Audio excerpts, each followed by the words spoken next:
प्रिय मित्रों, आप सबों को प्रभु यीशु मसीह में प्रेम भरा नमस्कार।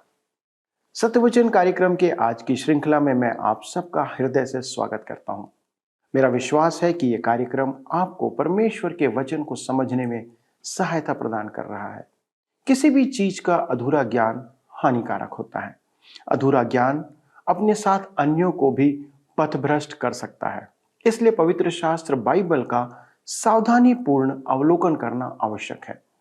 सत्य वचन में हम यही करने का प्रयास कर रहे हैं, जिससे कि परमेश्वर के वचन का सही ज्ञान से आप उसकी आशीषों का लाभ उठा सकें। परमेश्वर अपने विश्वासियों को इस जीवन से उस पार के जीवन तक के लिए आश्वासन देता है। मसीही विश्वास की महिमा यह है कि यह जीवन को कभी भी मृत्यु के साथ समाप्त होने के रूप में नहीं देखता है। मसीही विश्वास हमेशा सूर्यास्त से सूर्योदय तक देखता है। आज के अध्ययन में भविष्यवाणी और अन्य भाषा के संबंध में कुरंथ और हमारे लिए उसके महत्व को हम देखेंगे और उस पार के जीवन के बारे में परमेश्वर के वचन की महत्वपूर्ण बातों को भी सीखने का प्रयास करेंगे। तो आइए अपने अध्ययन को आरंभ करें। प्रिय मित्रों, इन दिनों हम पहला कुरिन्थियों की पत्री से अध्ययन कर रहे हैं। आज हम अपने अध्ययन में आगे बढ़ेंगे और देखेंगे वरदानों का उपयोग। पहला कुरिन्थियों की पत्री 14 अध्याय उसके 3 पद में लिखा है, परंतु जो भविष्यवाणी करता है वह मनुष्यों से उन्नति और उपदेश और शांति की बातें कहता है। ध्यान दीजिए, पौलुस भविष्यवाणी करने पर बल दे रहा है। वह कहता है कि अन्य भाषा बोलो, क्योंकि इससे तुम्हें प्रसन्नता होती है, परंतु परमेश्वर का वचन भी बोलो, क्योंकि वह मनुष्य के लिए उन्नति, उपदेश और शांति की बातें हैं। पहला कुरिन्थियों 14 के 4 पद में लिखा हुआ है, जो अन्य भाषा में बातें करता है वह अपनी ही उन्नति करता है, परंतु जो भविष्यवाणी करता है वह कलीसिया की उन्नति करता है। फिर से यहाँ पर ध्यान दीजिए, यदि कोई व्यक्ति व्यक्तिगत रूप में अन्य भाषा बोलता है तो वह वरदान स्वार्थपरायण है, जबकि भविष्यवाणी द्वारा कलीसिया की उन्नति होती है। पहला कुरिन्थियों की पत्री 14 के 5 में वह कहता है, मैं चाहता हूं कि तुम सब अन्य भाषाओं में बातें करो, परंतु इससे अधिक यह चाहता हूं कि भविष्यवाणी करो, क्योंकि यदि अन्य भाषाएं बोलने वाला कलीसिया की उन्नति के लिए अनुवाद न करे तो भविष्यवाणी करने वाला उससे बढ़कर है। मेरे मित्रों, ध्यान दीजिए, भविष्यवाणी का अर्थ है परमेश्वर के वचन की उद्घोषणा। महत्वपूर्ण बात तो बाइबल अध्ययन है, न कि अन्य भाषाओं की सभा। जो भविष्यवाणी करता है वह शिक्षक है। अन्य भाषा कोई तब तक न बोले जब तक कि उसका अनुवादक वहां न हो। पहला कुरिन्थियों 14 के 6 में लिखा है, इसलिए हे भाइयों, यदि मैं तुम्हारे पास आकर अन्य भाषाओं में बातें करूं और प्रकाश या ज्ञान या भविष्यवाणी या उपदेश की बातें तुमसे न कहूं तो मुझसे तुम्हें क्या लाभ होगा। जी हाँ, पौलुस कहता है कि यदि मैं तुमसे आकर बात करूं और तुम मेरी भाषा न समझो तो मेरे आने से क्या लाभ। कहने का मतलब है, भैंस के आगे बीन बजाने से कोई लाभ नहीं है। पहला कुरिन्थियों 14 के 7 और 8 पद में लिखा है, इसी प्रकार यदि निर्जीव वस्तुएं भी जिनसे ध्वनि निकलती है, जैसे बांसुरी या बीन, यदि उनके स्वरों में भेद न हो तो जो फूंका या बजाया जाता है वह कैसे पहचाना जाएगा? और यदि तुरही का शब्द साफ न हो तो कौन लड़ाई के लिए तैयारी करेगा? मेरे प्रियो, मैं प्रायः सोचता था कि यदि मैं संगीत वाद्यों के साथ वैसा कर पाऊं जैसा अन्य भाषा बोलने वाले आवाजों के साथ करते हैं तो मैं संगीतकार बन सकता हूं। यद्यपि मैं संगीत नहीं पढ़ सकता और मेरे कान संगीत के नहीं हैं, तो भी मैं विगुल की आवाज तो निकाल ही सकता हूं। यदि तुरही का शब्द साफ ना हो तो कौन लड़ाई के लिए तैयारी करेगा? जी हाँ, पुराने युग में तुरही युद्ध के लिए सैनिकों को सतर्क करती थी।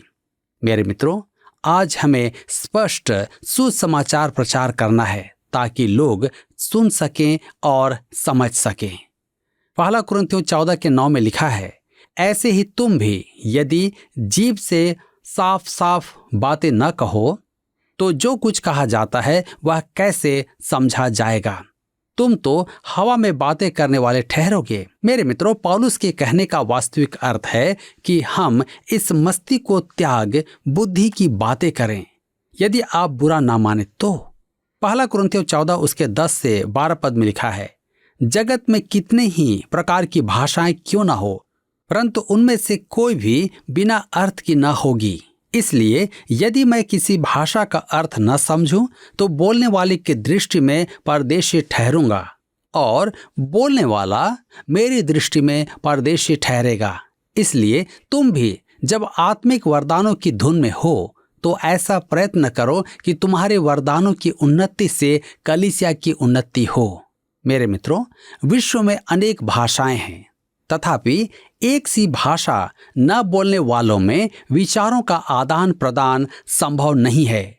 यदि आपकी भाषा समझने वाला कलीसिया में कोई भी नहीं तो कलीसिया उन्नति कैसे करेगी?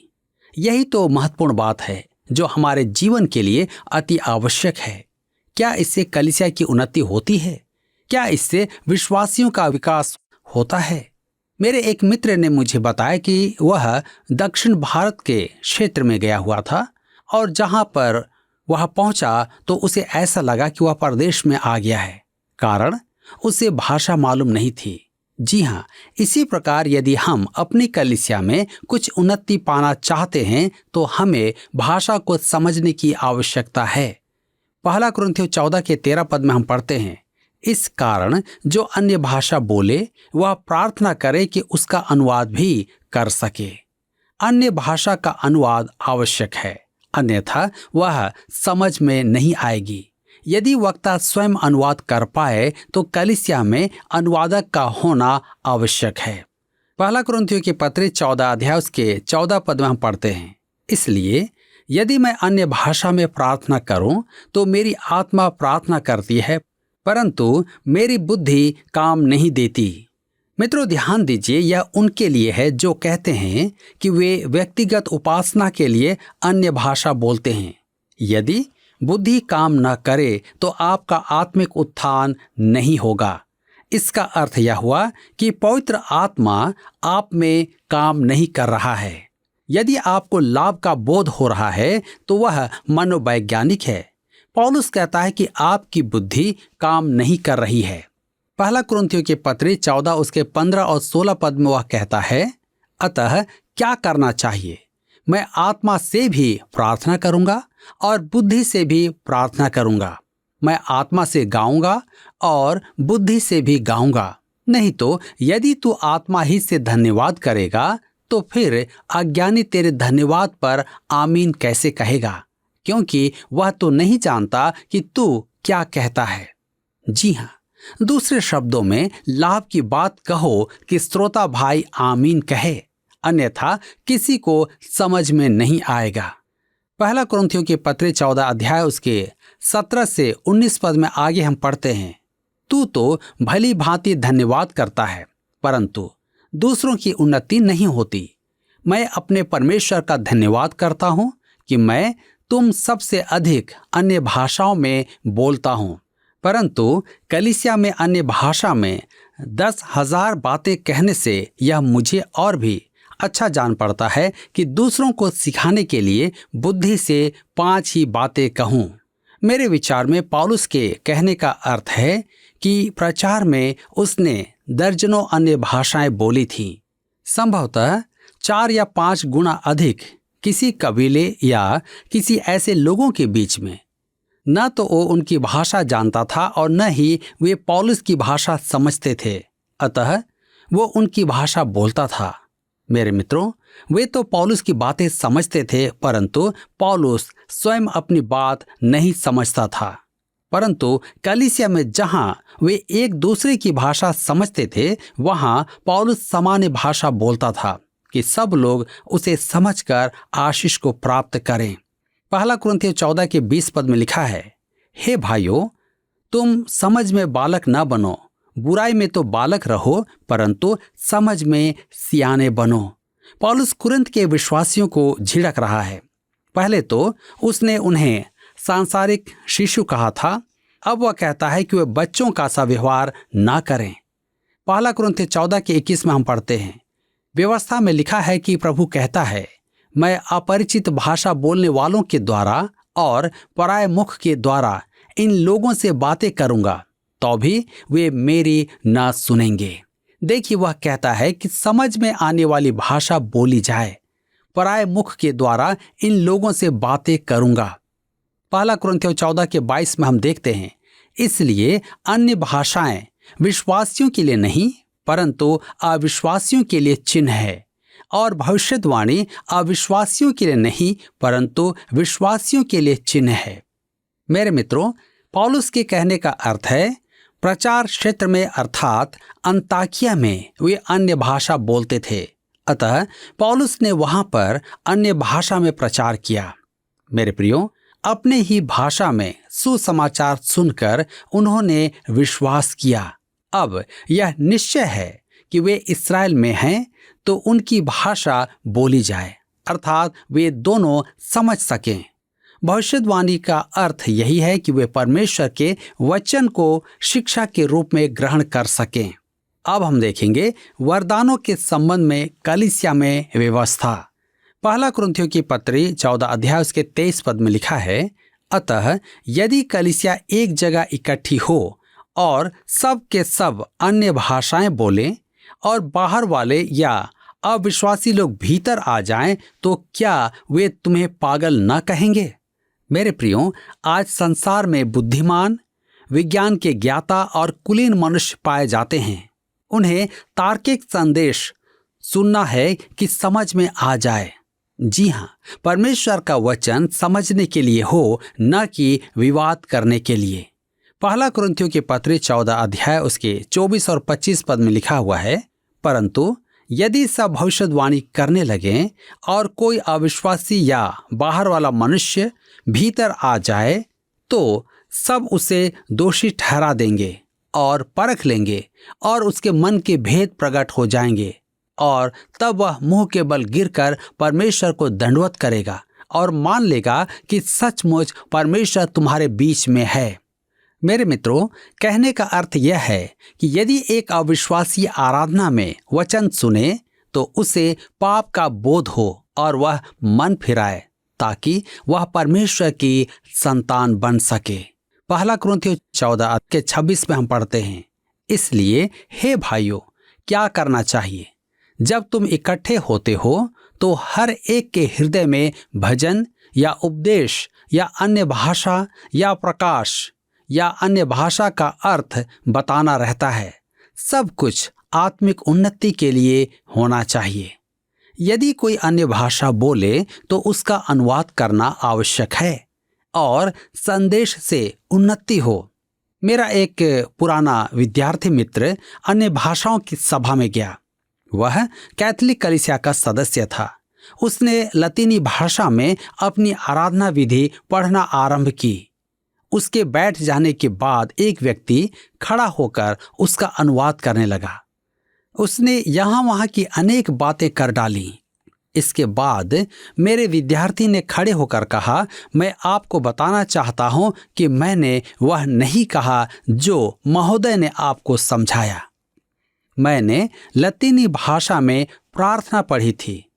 जब वह उसका अर्थ समझा रहा था, तब सेवकों ने उसे बाहर निकाल दिया और कहा कि वह वहां लौटकर न आए।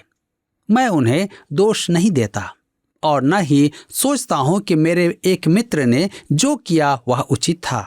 मेरे कहने का अर्थ मुख्यतः यह है कि अन्य भाषा बोलना उन्नति का कारण नहीं है, और कभी कभी यह हमारे लिए धोखे का कारण बन जाता है। पहला कुरिन्थियों के पत्री 14 उसके 27 और 28 पद में लिखा है, यदि अन्य भाषा में बातें करनी हो तो 2 या बहुत हो तो 3 जन बारी बारी से बोलें और एक व्यक्ति अनुवाद करे। परंतु यदि अनुवाद करने वाला ना हो तो अन्य भाषा बोलने वाला कलीसिया में शांत रहे और अपने मन से और परमेश्वर से बातें करे। मेरे मित्रों, कलीसिया की उन्नति ही नहीं, कलीसिया में व्यवस्था भी बनी रहे। यदि कोई अन्य भाषा बोले तो उसका सही अनुवाद किया जाए और संदेश परमेश्वर के वचन से सुसंगत हो।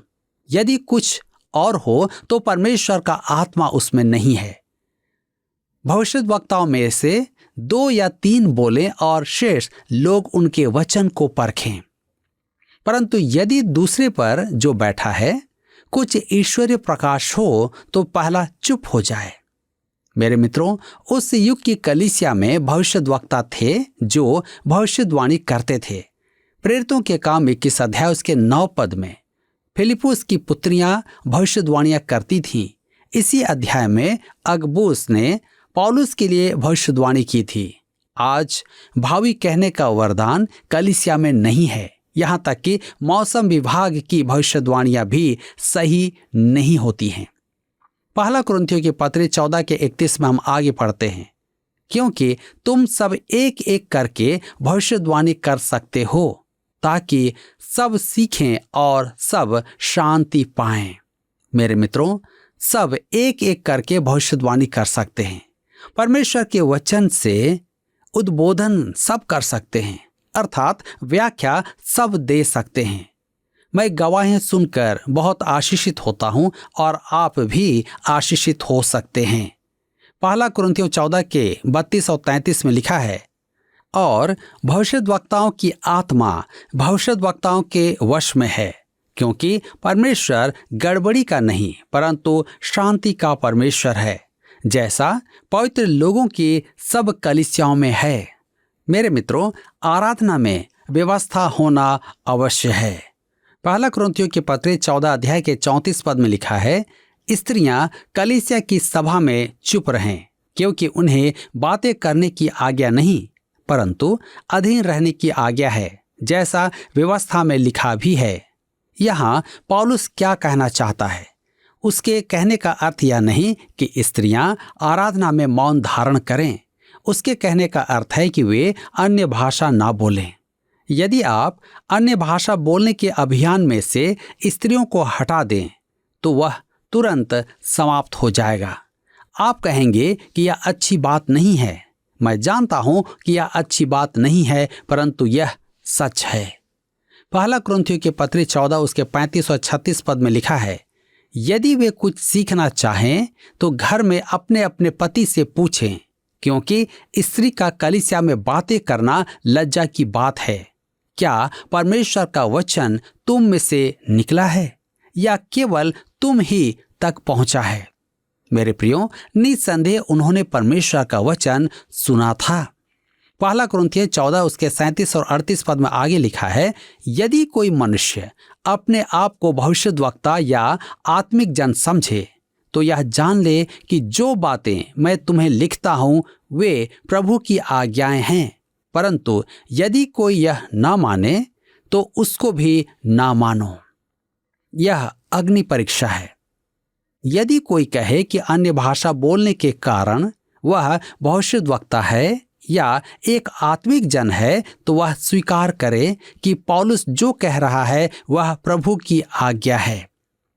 पहला कुरिन्थियों 14 के 39 और 40 पद में लिखा है, अतः हे भाइयों, भविष्यवाणी करने की धुन में रहो और अन्य भाषा बोलने से मना न करो, पर सारी बातें शालीनता और व्यवस्थित रूप से की जाएं।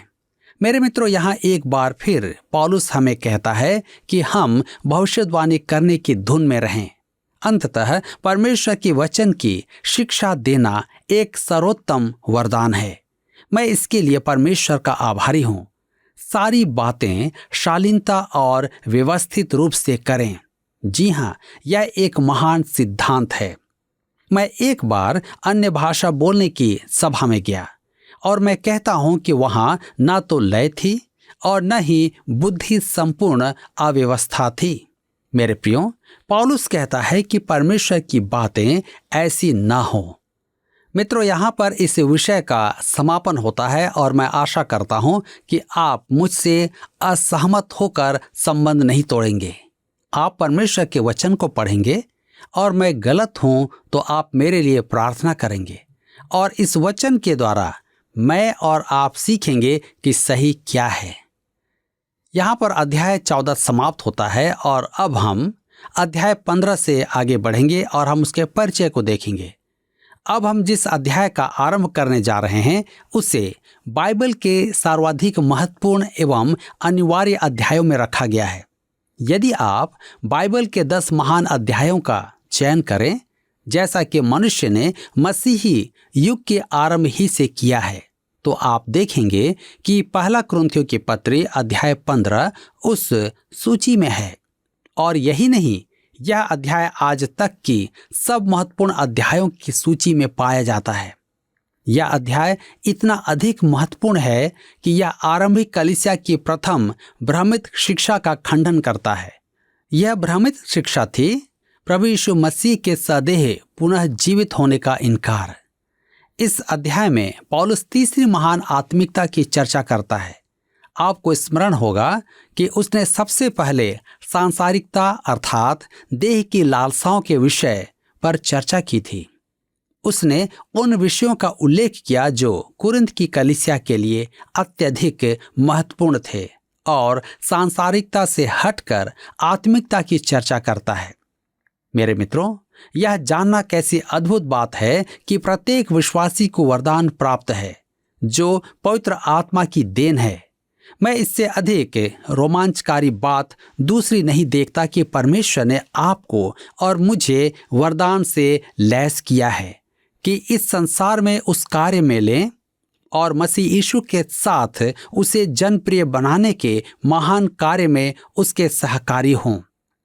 तदुपरांत पौलुस प्रेम के विषय पर आता है कि सब वरदानों का अभ्यास प्रेम पूर्ण होना है।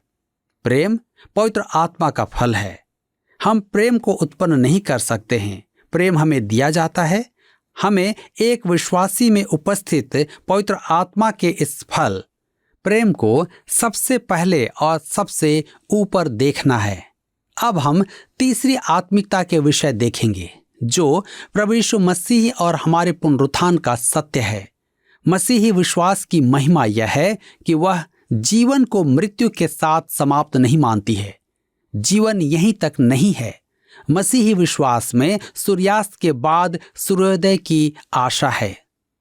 हम अनंत काल को देखते हैं और यह कैसी आशा देता है। यह जीवन को अर्थ और उद्देश्य से पूर्ण करने वाली एक और बात है। मुझे अनंत जीवन की आशा है, परंतु मुझे वहां जाने की शीघ्रता नहीं है। मैं इस जीवन को जितना अधिक जी सकूं उतना अधिक जीना चाहता हूं, क्योंकि मेरे विचार में यह सेवा का स्थान है, यह तैयारी का स्थान है। मेरे विचार में हमारा प्रतिफल हमारे दैहिक कर्मों पर आधारित है और मैं अपने लेखे में कुछ भले काम लिखना चाहता हूं। यही कारण है कि मैं यहाँ रहकर उसकी सेवा करना चाहता हूं, जितना भी समय वह मुझे यहाँ रखे। हम एक गीत गाते हैं, क्या मेरे मुकुट पर सितारे होंगे। अब यह गीत सुनने में नहीं आता है। क्यों? क्योंकि मनुष्य स्वयं ही यहाँ सितारा बनाना चाहता है। मेरे मित्रों, काश हम इस महान परिदृश्य को जो पुनरुत्थान प्रत्येक विश्वासी को प्रदान करता है अंतर्ग्रहण करा पाएं। हमने स्वर्गरोहण को मन मस्तिष्क से निकाल दिया है और अप्रधान बातों पर ध्यान केंद्रित करना आरंभ कर दिया है। इसके कारण विश्वासियों के जीवन में एक के बाद एक त्रासदी आती है। आज मैं आपसे जानना चाहता हूं कि आपके विचार क्या हैं। परमेश्वर आपकी सहायता करे ताकि आप एक अच्छा विचार अपने जीवन के लिए ले पाएं। पिछले प्रश्न का उत्तर है बी, प्रेम। प्रत्येक वरदान प्रेम के बिना अधूरे, निरर्थक हैं। आज का प्रश्न है, वचन के अनुसार सबसे महत्वपूर्ण बात तो खाली स्थान है, ना कि अन्य भाषाओं की सभा। ए, चंगाई, बी, अन्य भाषा, सी, भविष्यवाणियां, डी, बाइबल अध्ययन। मित्रों, इस प्रश्न का उत्तर हमें कल सुबह 6 बजे से पहले विकल्प ए, बी, सी या डी के साथ अपना नाम, पता, स्थान के साथ 9651433397 पर SMS या WhatsApp करें। सभी विजेताओं को विशेष पुरस्कार प्रदान किए जाएंगे। धन्यवाद। क्या आपको यह कार्यक्रम पसंद आया? अभी हमें एक मिस कॉल करें और आप अगले विजेता हो सकते हैं।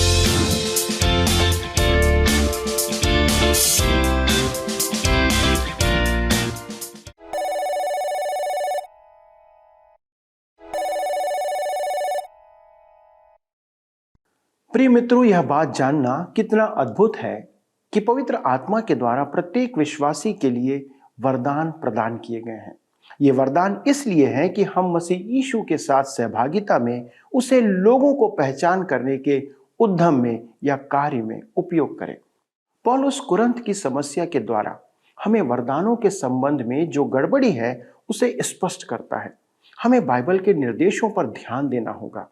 वरदान कलीसिया की उन्नति के लिए है, लेकिन आज कई बार यह आत्मिक दिखावे का रूप धारण कर लेती है।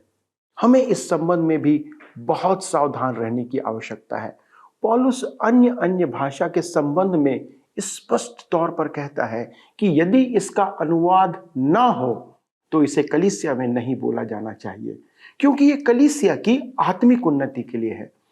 वह कहता है क्योंकि परमेश्वर गड़बड़ी का नहीं परंतु शांति का करता है, जैसे पवित्र लोगों की सब कलीसियाओं में है। आइए हम बाइबल का अनुसरण करें ताकि अधिक आत्माओं का जीवन परमेश्वर से परिचित होने पाए। हम अगले अध्ययन में यीशु के जी उठने के अद्भुत सिद्धांत के बारे में अध्ययन करेंगे, इसलिए कृपया उस अध्ययन को भी आप ना चूकें। आइए हम प्रार्थना करें। हमारे स्वर्गीय पिता, हम बड़े आदर के साथ आपके सन्मुख आते हैं और आपको धन्यवाद देते हैं क्योंकि आपने हमें प्रभु यीशु में अनेक वरदानों से परिपूर्ण किया है।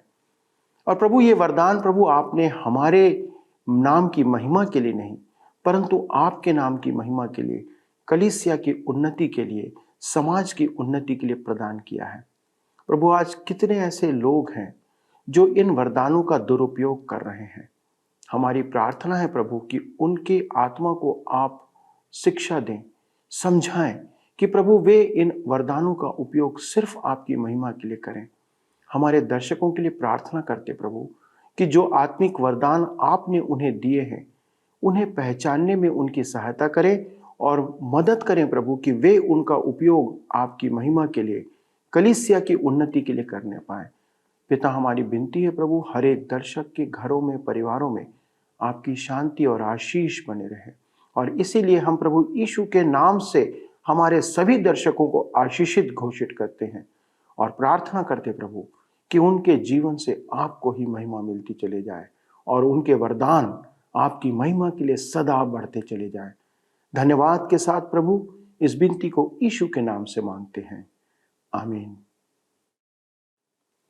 दोस्तों, हो सकता है कि आज के अध्ययन के द्वारा आपने कुछ चौंकाने वाली सत्य बातों को समझा और जाना होगा, लेकिन हमारा निवेदन है कि आप इन बातों को बाइबल के आधार पर परखें और अपने जीवन में अपनाएं। यदि आपके पास इस विषय में और कोई प्रश्न है तो कृपया हमसे संपर्क करें, फोन, SMS, पत्र का उपयोग करते हुए। और यदि आपको आज का अध्ययन पसंद आया, आशीषित हुए, तो कृपया फोन उठाएं और इसी समय एक मिस कॉल करें। प्रभु आपको आशीष दे। धन्यवाद।